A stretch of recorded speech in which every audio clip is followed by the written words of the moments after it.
Friends, came ലൈഫിന്റെ പുതിയൊരു വീഡിയോയിലേക്ക് എല്ലാ കൂട്ടുകാർക്കും സ്വാഗതം. സോളിഡ് സ്റ്റേറ്റിന്റെ നെക്സ്റ്റ് സെക്ഷനാണ് നമ്മൾ ഇന്നത്തെ ക്ലാസ്സിൽ നോക്കാൻ ഉദ്ദേശിക്കുന്നത്. ആദ്യം നമ്മൾ നോക്കുന്നത് കാൽക്കുലേഷൻസ് ഇൻവോൾവിംഗ് യൂണിറ്റ് സെൽ എന്ന സെക്ഷനാണ്.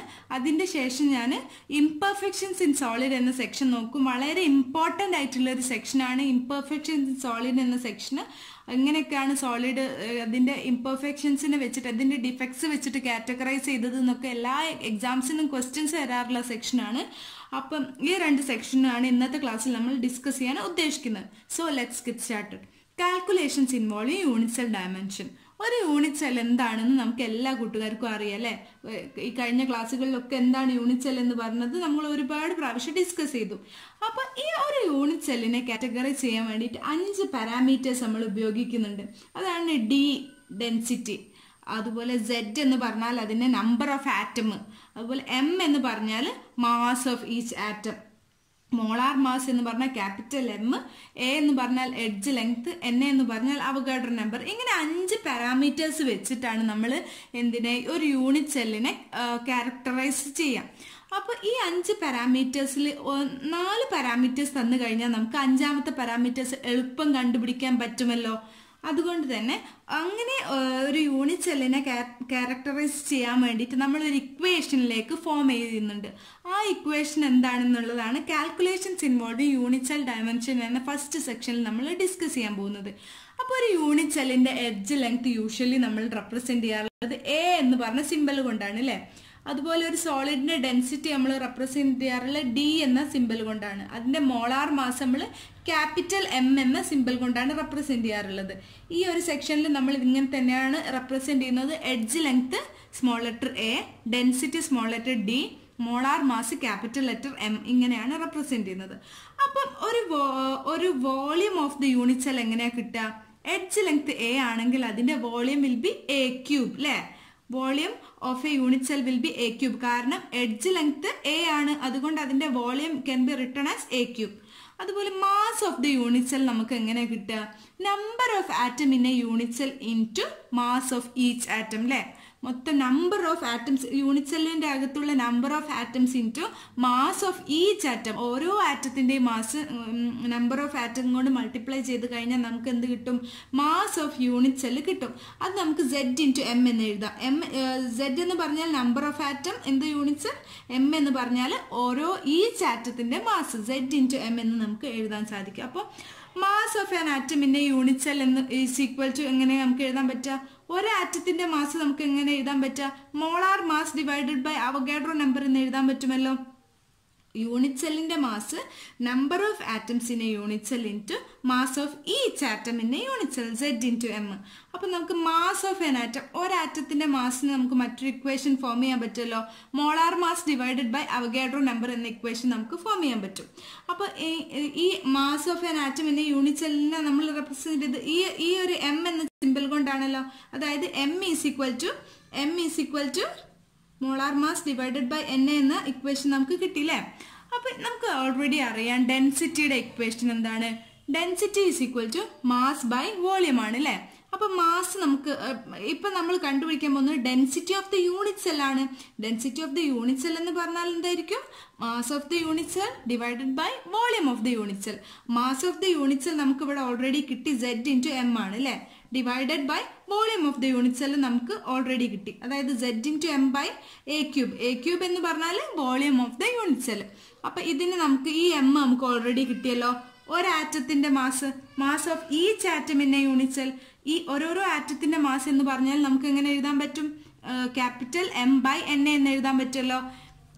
എം ബൈ എൻ എ എന്ന് എഴുതുമ്പോൾ ഈ എമ്മിന് പകരം നമ്മൾ എം ബൈ എൻ എ എന്ന് സബ്സ്റ്റിറ്റ്യൂട്ട് ചെയ്ത് കൊടുത്താൽ നമുക്ക് സെഡ് ഇൻറ്റു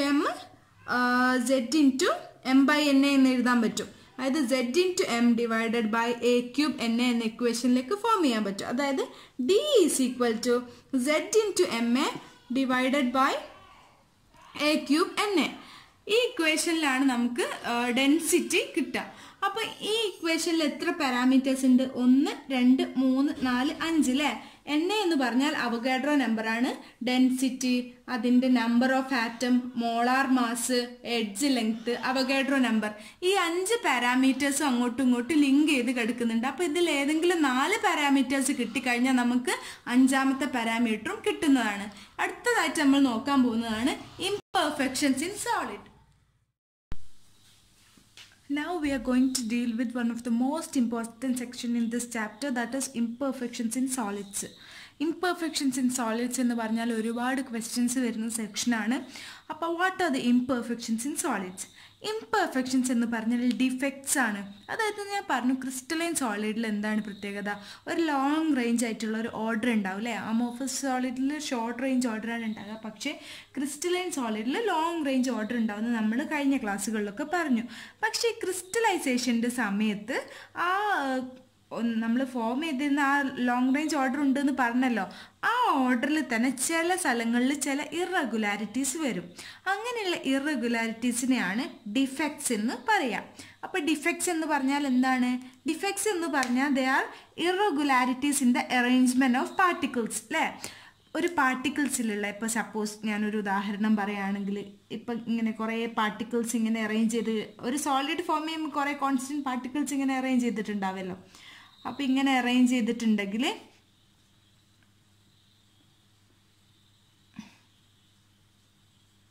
കുറേ പാർട്ടിക്കിൾസ് ഇങ്ങനെ അറേഞ്ച് ചെയ്ത് വെച്ചതാണെന്ന് വിചാരിക്കാം.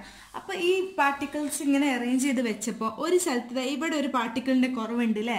അപ്പോൾ എന്താണ്, ഈ ഒരു ക്രിസ്റ്റലിൻ്റെ അകത്ത് നമുക്ക് എന്തുണ്ടെന്ന് പറയാം, ഒരു ഡിഫക്റ്റ് ഉണ്ടെന്ന് പറയാം. അതായത് അറേഞ്ച്മെൻറ്റിൽ ഒരു ഇറഗുലാരിറ്റി ഉണ്ട് എന്ന് പറയാം. ഇങ്ങനെ അറേഞ്ച്മെൻറ്റിൽ ഒരു ഇറഗുലാരിറ്റി വരുന്നുണ്ടെങ്കിൽ ദാറ്റ് ഈസ് കോൾഡ് ഡിഫക്റ്റ്. അപ്പോൾ ഡിഫക്ട്സ് പ്രധാനമായിട്ടും 2 ടൈപ്പാണുള്ളത്. 2 ടൈപ്സ് ആണ് ഡിഫക്ട്സ് പ്രധാനമായിട്ടുള്ളത്. ഒന്നാമത്തതാണ് പോയിന്റ് ഡിഫക്ട്സ്, രണ്ടാമത്തതാണ് line defects. There are 2 types of defect, that is point defects and line defects. അപ്പോൾ പോയിന്റ് ഡിഫക്ട്സ് പറഞ്ഞാൽ ഇത് ഒരു പോയിന്റ് ഡിഫക്റ്റിൻ്റെ എക്സാമ്പിൾ. ഇപ്പോൾ ഒറ്റ പോയിന്റിൽ മാത്രമല്ല, ഇവിടെ ഒരു പോയിന്റിൽ മാത്രമാണ് ഒരു ഡിഫക്റ്റ് കാണപ്പെടുന്നത്. പക്ഷേ ത്രൂ ഔട്ട് എ ലൈൻ, ഒരു റോ മുഴുവനായിട്ട്, അതായത് ഇത് പോയിന്റ് ഡിഫക്റ്റ് ഒരു പോയിന്റിൽ മാത്രമാണ് ഈ ഡിഫക്റ്റ് കാണുക. ഒരു ഫുൾ റോയിൽ ഒരു റോ ഫുള്ള് ഡിഫക്റ്റ് കാണപ്പെടുകയാണെങ്കിൽ അതിനെന്തെന്നാ പറയുക, ലൈൻ ഡിഫക്റ്റ് എന്നാ പറയുക. Throughout a row defect കാണപ്പെടുക, ഇറഗുലാരിറ്റീസ് ഇൻ അറേഞ്ച്മെൻറ്റ് കാണപ്പെടുകയാണെങ്കിൽ that is called line defect. അപ്പം നിങ്ങൾക്ക് +2 പഠിക്കാനുള്ളത്, പ്രധാനമായിട്ടും നിങ്ങൾ പഠിക്കാനുള്ളത് പോയിന്റ് ഡിഫക്റ്റ് ആണ്. ലൈൻ ഡിഫക്ട്സിനെ പറ്റിയിട്ട് നിങ്ങൾക്ക് ഡീറ്റെയിൽഡ് ആയിട്ട് പഠിക്കേണ്ട ആവശ്യമില്ല. അപ്പോൾ പോയിന്റ് ഡിഫക്ട്സിനെ നമ്മൾ ക്ലാസിഫൈ ചെയ്യുന്ന ഒരു പെർട്ടിക്കുലർ പോയിന്റിലാണ് ഇറഗുലാരിറ്റി ഇൻ അറേഞ്ച്മെൻറ്റ് കാണപ്പെടുന്നത് അല്ലേ. അങ്ങനെയുള്ള പോയിന്റ് ഡിഫക്ട്സിന് 3 ടൈപ്പാണ് ഉള്ളത്. The first one is stoichiometric defect, second one is impurity defect, third one is non-stoichiometric defect. അപ്പോൾ ഈ 3 ഡിഫക്റ്റ് നമുക്ക് ഡീറ്റെയിൽഡ് ആക്കി നോക്കണം. സ്റ്റോയിഷ്യോമെട്രിക്, impurity and non സ്റ്റോയിഷ്യോമെട്രിക് defect. So first നമ്മൾ നോക്കാൻ പോകുന്നത് എന്താണ്, വാട്ട് ആർ സ്റ്റോയിഷ്യോമെട്രിക് ഡിഫക്ട്സ് എന്നുള്ളതാണ്. സ്റ്റോയിഷ്യോമെട്രിക് ഡിഫക്ട്സിൻ്റെ പ്രത്യേകത എന്ന് പറഞ്ഞാൽ അതിൻ്റെ പേര് പറയുന്ന പോലെ it will not disturb the stoichiometry of the compound. അതിൻ്റെ ആ സോളിഡിൻ്റെ സ്റ്റോയിഷ്യോമെട്രിക്ക് ഒരു മാറ്റവും വരില്ല. അതായത് do not disturb it stoichiometry എന്ന് ഉദ്ദേശിച്ചത് അതിൻ്റെ ratio of anion and cation are not disturbed. അതിലുള്ള ആ ഒരു സോളിഡിൻ്റെ അകത്തുള്ള ആനയോണിൻ്റെയും കാറ്റയോണിൻ്റെയും ഒക്കെ റേഷ്യോയിൽ ഒരു ഡിസ്റ്റർബൻസും സംഭവിക്കുന്നില്ല. Ratio of anions and cations is not disturbed. Stoichiometric ഡിഫക്റ്റിൻ്റെ പ്രത്യേകത എന്ന് പറഞ്ഞാൽ അത് എന്താണ്, ആ ഒരു സോളിഡിൻ്റെ സ്റ്റോയിഷ്യോമെട്രിയിൽ ഒരു മാറ്റവും വരുന്നില്ല. അതായത് അതിൻ്റെ ആനയോണിൻ്റെയോ അതിൻ്റെ കാറ്റയോണിൻ്റെ ഒക്കെ റേഷ്യോ ഉണ്ടാവുമല്ലോ, അതിൻ്റെ റേഷ്യോയിലൊന്നും ഒരു ഡിസ്റ്റർബൻസും സ്റ്റോയിഷ്യോമെട്രിക് ഡിഫക്ട്സിൽ വരുന്നില്ല. സ്റ്റോയിഷ്യോമെട്രിക് ഡിഫക്ട്സ് പ്രധാനമായിട്ടും ഉള്ളത് 2 ടൈപ്പാണ്. ഒന്ന് വേക്കൻസി ഡിഫക്റ്റ്, ഒന്ന് ഇൻഡസ്ട്രീഷ്യൽ ഡിഫക്റ്റ്. ഇത് രണ്ടും എക്സ്പ്ലെയിൻ ചെയ്യുമ്പോൾ നിങ്ങൾക്ക് സ്റ്റോയിഷ്യോമെട്രിക് ഡിഫക്റ്റ് എന്താണെന്നുള്ളത് ഒന്നുകൂടി വ്യക്തമായിട്ട് മനസ്സിലാവും. ഈ സ്റ്റോയിഷ്യോമെട്രിക് ഡിഫക്റ്റിനെ തന്നെയാണ് നമ്മൾ ഇൻട്രിൻസിക് ഡിഫക്റ്റ് എന്നും തെർമോഡൈനാമിക് ഡിഫക്റ്റ് എന്നും പറയുന്നത്. അപ്പോൾ സ്റ്റോയിഷ്യോമെട്രിക് ഡിഫക്റ്റിൽ നിങ്ങൾ മനസ്സിലാക്കേണ്ട കാര്യങ്ങൾ, ഒന്നാമത്തത് സ്റ്റോയിഷ്യോമെട്രിക് ഡിഫക്റ്റ് ഉള്ള സോളിഡിൻ്റെ അകത്ത് നിങ്ങൾക്ക് ആനയോണിൻ്റെയും കാറ്റയോണിൻ്റെയും റേഷ്യോയിൽ ഒരു ഡിസ്റ്റർബൻസും കാണാൻ സാധിക്കുന്നില്ല. അതുപോലെ തന്നെ അതിൻ്റെ സ്റ്റോയിഷ്യോമെട്രിയിൽ മാറ്റമൊന്നും ഉണ്ടാകുന്നില്ല. അതിനെ തന്നെയാണ് ഇൻട്രിൻസിക് ഡിഫക്റ്റ് എന്നും തെർമോഡൈനാമിക് ഡിഫക്റ്റ് എന്നും പറയുന്നത്. അതുപോലെ 2 ടൈപ്പാണുള്ളത്, 2 ടൈപ്സ് ഇൻ വാക്കൻസി ഡിഫക്റ്റ് ഉണ്ട്, ഇൻറ്റർസ്റ്റീഷ്യൽ ഡിഫക്റ്റ് ഉണ്ട്. നോൺ അയോണിക് സോളിഡ്സിലാണ് വാക്കൻസി ഡിഫക്റ്റും ഇൻറ്റർസ്റ്റീഷ്യൽ ഡിഫക്റ്റും ഉള്ളത്. അയോണിക് സോളിഡ്സിന്റെ കേസ് ആവുമ്പോൾ വാക്കൻസി ഡിഫക്റ്റിനും ഇൻറ്റർസ്റ്റീഷ്യൽ ഡിഫക്റ്റിനും വേറൊരു പേരാണ് പറയുന്നത്, ഫ്രെങ്കൽ ഡിഫക്റ്റ് ആൻഡ് ഷോർട്ട്കി ഡിഫക്റ്റ്. അപ്പോൾ അത് എക്സ്പ്ലെയിൻ ചെയ്യുന്നതിന് മുൻപ് നമുക്ക് ആദ്യം നോൺ അയോണിക് സോളിഡിലുള്ള വാക്കൻസി ഡിഫക്റ്റ് എന്താണ്, അതുപോലെ തന്നെ പിന്നെ ഇൻറ്റർസ്റ്റീഷ്യൽ ഡിഫക്റ്റ് എന്താണെന്നുള്ളതൊന്ന് നോക്കാം. ഇവിടെ ഞാനൊരു പിക്ചർ കൊടുത്തിട്ടുണ്ട്. ഈ പിക്ചറിന്റെ പ്രത്യേകത എന്താണ്? അവിടെ നിങ്ങൾക്ക് ഒരു ഓർഡറിൽ നമ്മൾ കുറേ പാർട്ടിക്കിൾസ് അറേഞ്ച് ചെയ്ത് വെച്ചതിന്റെ ഇടയിൽ 2 പാർട്ടിക്കിൾസ് മിസ്സിംഗ് ഉണ്ട് അല്ലേ? അതായത് when some of the latter sides of the crystal have vacancy അല്ലേ? ചില സ്ഥലങ്ങളിൽ വാക്കൻസി ഉണ്ട്. അങ്ങനെയുള്ള ഡിഫക്റ്റിനെയാണ് എന്തെന്ന് പറയാ? വാക്കൻസി ഡിഫക്റ്റ് എന്ന് പറയാം. ആ പിക്ചറിൽ നോക്കിയാൽ നിങ്ങൾക്ക് മനസ്സിലാവും, ഓർഡേർഡ് ആയിട്ട് അറേഞ്ച് ചെയ്ത് വെച്ചിട്ടുള്ള കോൺസ്റ്റിറ്റ്യൂന്റ് പാർട്ടിക്കിൾസിന്റെ ചില പെർട്ടിക്കുലർ സൈറ്റിൽ ആ കോൺസ്റ്റിറ്റ്യൂന്റ് പാർട്ടിക്കിൾ വേക്കന്റ് ആണ്. അതുകൊണ്ട് തന്നെ അങ്ങനെയുള്ള ഡിഫക്റ്റിനെയാണ് വാക്കൻസി ഡിഫക്റ്റ് എന്ന് പറയുന്നത്. ഇനി ഇതാ ഇവിടെ ഞാൻ മറ്റൊരു പിക്ചർ കൊടുത്തിട്ടുണ്ട്. ഈ പിക്ചറിന്റെ പ്രത്യേകത എന്താണ്? നിങ്ങൾക്ക് തന്നെ നോക്കിയാൽ മനസ്സിലാവും. ആ പിക്ചറിന്റെ പ്രത്യേകത എന്താണ്? when some constant particles occupy in the interstitial site അല്ലേ? അതായത് നമ്മുടെ നോർമൽ ആയിട്ടുള്ള അറേഞ്ച്മെന്റ് കൂടാതെ അതിന്റെ ഇൻറ്റർസ്റ്റീഷ്യൽ സൈറ്റുകളിൽ, അതായത് നോർമൽ ഓർഡേർഡ് അറേഞ്ച്മെന്റ് കൂടാതെ അതിന്റെ ഇടഭാഗങ്ങളിൽ ഇൻറ്റർസ്റ്റീഷ്യൽ സ്പേസുകളിൽ ചില പാർട്ടിക്കിൾസ് എക്സിസ്റ്റ് ചെയ്യുന്നുണ്ട്. ഇങ്ങനെ വരുന്ന ഡിഫക്ട്സിനെയാണ് എന്തെന്ന് പറയാ? ഇൻറ്റർസ്റ്റീഷ്യൽ ഡിഫക്റ്റ് എന്ന് പറയാം. വേക്കൻസി ഡിഫക്റ്റ് എന്ന് പറഞ്ഞാൽ ഇങ്ങനെ അറേഞ്ച് ചെയ്ത് വെച്ചിട്ടുള്ള പാർട്ടിക്കിളിന്റെ ചില സൈറ്റുകൾ വേക്കന്റ് ആവുക. അതുപോലെ ഇൻറ്റർസ്റ്റീഷ്യൽ ഡിഫക്റ്റ് എന്ന് പറഞ്ഞാൽ പാർട്ടിക്കിൾ കൂടാതെ ഇൻറ്റർസ്റ്റീഷ്യൽ പൊസിഷനിലും എന്തിനെ കാണുക? അഡീഷണൽ ആയിട്ട് പാർട്ടിക്കിൾ എക്സിസ്റ്റ് ചെയ്യുക. ഇത് രണ്ടുമാണ് നോൺ അയോണിക് സോളിഡ്സിന്റെ 2 ടൈപ്സ്. നോൺ അയോണിക് സോളിഡ്സിൽ കാണപ്പെടുന്ന ഡിഫക്ട്സിന്റെ 2 ടൈപ്പ് വാക്കൻസി ഡിഫക്റ്റും ഇൻറ്റർസ്റ്റീഷ്യൽ ഡിഫക്റ്റുമാണ്. പക്ഷെ അയോണിക് സോളിഡിന്റെ കേസിലാണ് നമ്മൾ എടുക്കുന്നതെങ്കിൽ അയോണിക് സോളിഡിന്റെ കേസിൽ വാക്കൻസി ഡിഫക്റ്റിനും ഇൻറ്റർസ്റ്റീഷ്യൽ ഡിഫക്റ്റിനും വേറെ 2 പേരുകളാണ് പറയാം. That is Frenkel defect and Schottky defect. Frenkel defect and Schottky defect എന്താണെന്ന് ഞാനിപ്പോൾ നിങ്ങൾക്ക് ഡീറ്റെയിൽഡ് ആയിട്ട് എക്സ്പ്ലെയിൻ ചെയ്തുതരാം.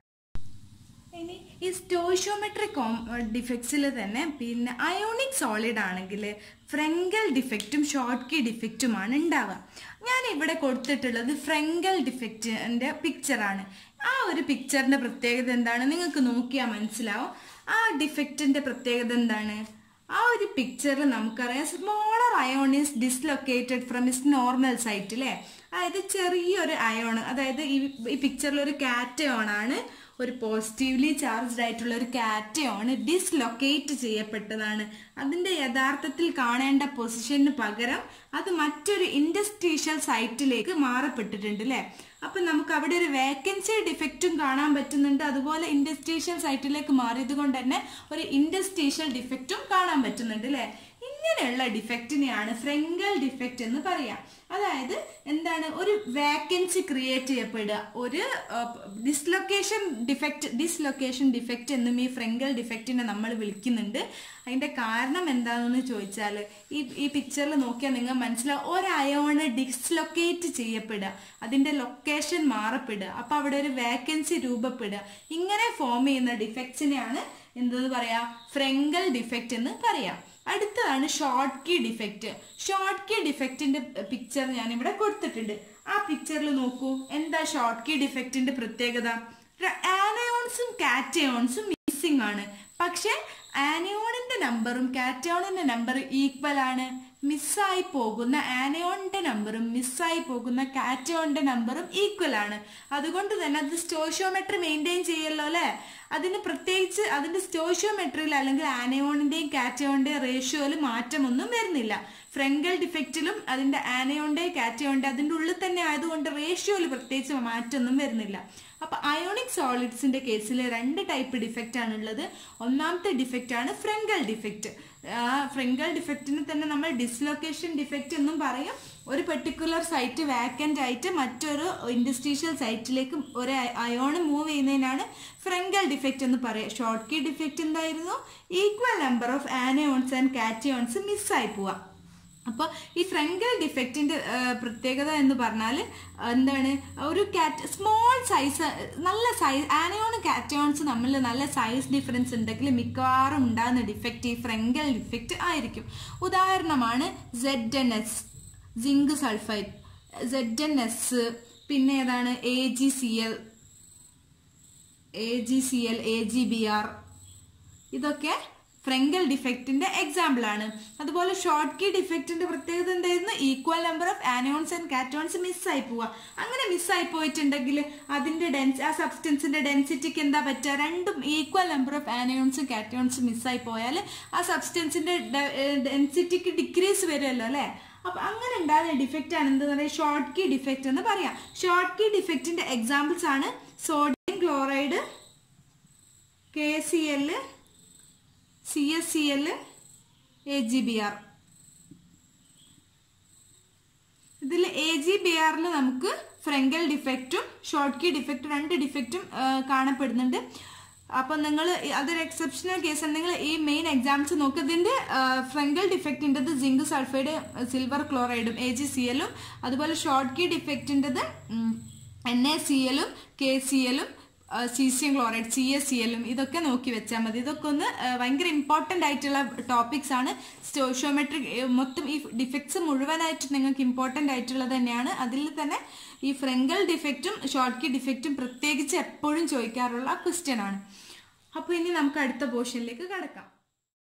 നെക്സ്റ്റ് ടൈപ്പ് ഓഫ് ഡിഫക്റ്റ് ആണ് ഇംപ്യൂരിറ്റി ഡിഫക്റ്റ്. ഇംപ്യൂരിറ്റി ഡിഫക്റ്റ് എന്ന് പറഞ്ഞാൽ ഇതിന്റെ പേര് പറയുന്ന പോലെ തന്നെ നമ്മുടെ നോർമൽ കോൺസ്റ്റിറ്റ്യൂവന്റ് പാർട്ടിക്കിൾ കൂടാതെ അതിലൊരു ഇംപ്യൂരിറ്റി വരിക, അതായത് ഒരു അഡീഷണൽ ആയിട്ടുള്ള ഒരു പാർട്ടിക്കിൾ വരിക, ഒരു അയോണ് വരിക. അതായത് ഇപ്പോൾ സപ്പോസ് നമ്മളിപ്പോൾ മോൾട്ടൺ ആയിട്ടുള്ള സോഡിയം ക്ലോറൈഡ്, മോൾട്ടൺ NaCl നമ്മൾ little amount of SrCl2 add ചെയ്തിട്ട് അതിനെ ക്രിസ്റ്റലൈസ് ചെയ്യുക. അതായത് മോൾട്ടൺ സോഡിയം ക്ലോറൈഡിൽ very little amount of SrCl2 add ചെയ്തിട്ട് നമ്മൾ ക്രിസ്റ്റലൈസേഷൻ ചെയ്ത് കഴിഞ്ഞെങ്കിൽ നമുക്ക് എന്ത് കാണാൻ പറ്റും, രണ്ട് സോഡിയം അയോൺസിനെ റീപ്ലേസ് ചെയ്തിട്ട് അവിടെ ഒരൊറ്റ പൊസിഷനിൽ മാത്രം Sr2+ കയറി നിൽക്കാം.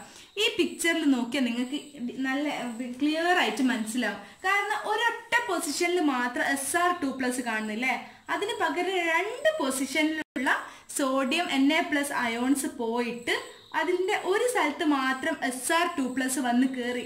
അപ്പൊ നമുക്ക് ഒരൊറ്റ ഭാഗത്ത് മാത്രം എന്താ ഒരു വേക്കൻസി ഫോം ചെയ്യപ്പെട്ടു. ഇങ്ങനെ ഫോം ചെയ്യുമ്പോൾ നമുക്ക് ആ ക്രിസ്റ്റലിന്റെ നോക്കിയാൽ എന്താ മനസ്സിലായി, ഒരു ഇംപ്യൂരിറ്റി ഉണ്ട് അല്ലെ. ഒരു ഇംപ്യൂരിറ്റി എന്ന് പറഞ്ഞാൽ ഈ സോഡിയം ക്ലോറൈഡ് ഈ ഫോം ചെയ്തിട്ടുള്ള ക്രിസ്റ്റലിൽ Sr2+ എന്ന് പറഞ്ഞ ഇംപ്യൂരിറ്റി വന്നിട്ടുണ്ട്. അതായത് രണ്ട് Na+ റീപ്ലേസ് ചെയ്തിട്ടുണ്ടെങ്കിൽ ഒരൊറ്റ Sr2+ ആണല്ലോ. അപ്പൊ ഒറ്റ പൊസിഷനിൽ മാത്രമാണ് ഈ സ്ട്രോൺഷ്യം അയോണ് വന്ന് കയറിയിട്ടുള്ളത്. പക്ഷെ മറ്റേ പൊസിഷന് വേക്കന്റ് ആയിട്ട് കിടക്കുന്നുമുണ്ട്. ഇങ്ങനെ ഒരു അഡീഷണൽ ആയിട്ടുള്ള ഇംപ്യൂരിറ്റിനെ ഇൻട്രൊഡ്യൂസ് ചെയ്യപ്പെടുന്നുണ്ടെങ്കിൽ ഇൻട്രൊഡക്ഷൻ ഓഫ് എ കാറ്റയോൺ, ഒരു അഡീഷണൽ ആയിട്ടുള്ള ഒരു കാറ്റയോൺ ഇൻട്രൊഡ്യൂസ് ചെയ്യപ്പെട്ടതാണ്. അതായത് Na+നെ സബ്സ്റ്റിറ്റ്യൂട്ട് ചെയ്തിട്ട് രണ്ട് Na+കൾക്ക് പകരം ഒരു Sr2+, ഒരു സബ്സ്റ്റിറ്റ്യൂഷൻ നടന്നില്ലേ. ഇങ്ങനെ ഫോം ചെയ്യുന്ന ഡിഫക്റ്റിനെയാണ് ഇംപ്യൂരിറ്റി ഡിഫക്റ്റ് എന്ന് പറയാം. ഇംപ്യൂരിറ്റി ഡിഫക്റ്റ് ഫോം ചെയ്യുന്ന മറ്റ് രണ്ട് സബ്സ്റ്റൻസസ് ആണ് CdCl2 and AgCl. CdCl2 and AgCl ആണ് മറ്റ് രണ്ട് എക്സാമ്പിൾ. അപ്പൊ ഇംപ്യൂരിറ്റി ഡിഫക്റ്റ് എന്താണ്? ഇംപ്യൂരിറ്റി ഡിഫക്റ്റ് എന്ന് പറഞ്ഞാൽ ഒരു കാറ്റയോൺ ഇൻട്രൊഡ്യൂസ് ചെയ്യപ്പെടുക, അതിന് പകരം എന്താണ് നമ്മുടെ ഓൾറെഡി അവിടെ എക്സിസ്റ്റഡ് ആയിട്ടുള്ള കാറ്റയോൺ അവിടുന്ന് റീപ്ലേസ് ചെയ്യപ്പെടുക, സബ്സ്റ്റിറ്റ്യൂട്ട് ചെയ്യപ്പെടുന്നത് മറ്റൊരു കാറ്റയോൺ കൊണ്ട്. ഈ എക്സാമ്പിൾ Sr2+ അങ്ങോട്ട് സബ്സ്റ്റിറ്റ്യൂട്ട് ചെയ്യപ്പെട്ടപ്പോൾ ഏതാണ് പോയത്, Na+ അയോൺസ് രണ്ടെണ്ണം പോയില്ലേ. അതിൽ ഒരു സൈറ്റിൽ ആ Sr2+ അയോൺ കയറി നിന്ന് മറ്റേ സൈറ്റ് വാക്കന്റ് ആയി കിടക്കുകയും ചെയ്തു. ഇങ്ങനെ ഫോം ചെയ്യുന്ന ഡിഫക്ട്സിനാണ് ഇംപ്യൂരിറ്റി ഡിഫക്റ്റ് എന്ന് പറയാം. ഇനി അടുത്ത് നമുക്ക് നോക്കാനുള്ളതാണ് നോൺ സ്റ്റോയിഷ്യോമെട്രിക് ഡിഫക്റ്റ്. ഇത് കുറച്ച് അത്യാവശ്യം ഒരുപാട് എക്സ്പ്ലെയിൻ ചെയ്യാനുള്ള സെക്ഷനാണ് ഈ നോൺ സ്റ്റോയിഷ്യോമെട്രിക് ഡിഫക്റ്റ്. അതുപോലെ തന്നെ നമുക്ക് അതിന്റെ ഇലക്ട്രിക്കൽ കണ്ടക്ടിവിറ്റിന്റെ കാര്യങ്ങളൊക്കെ പറയാനുണ്ട്. ആ ഡീറ്റെയിൽസ് ഒക്കെ നമുക്കിനി അടുത്ത ക്ലാസ്സിൽ നോക്കാം. Thank you.